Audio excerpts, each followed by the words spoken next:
Then the other thing that you can do is you can manipulate the bokeh. Craftsman way.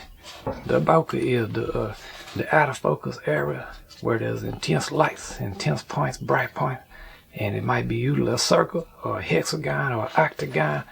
Depends on the shape of your iris right there. See that? So mine would be a hexagon, 6-sided. You can take you a shape and just straight up put that.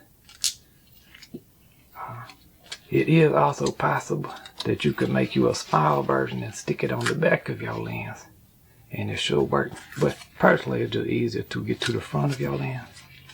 Let me show you what that look like. So look at this right there. I hope that you find that to be interesting.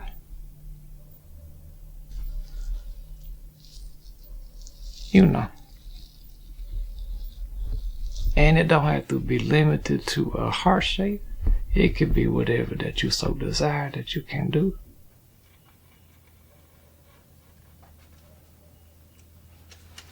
Now, if you were serious about it, I would say to use something other than just construction paper. And that's how you make you some cinematic oval bokeh. You know, lots of little fun things you can do with that bokeh manipulations.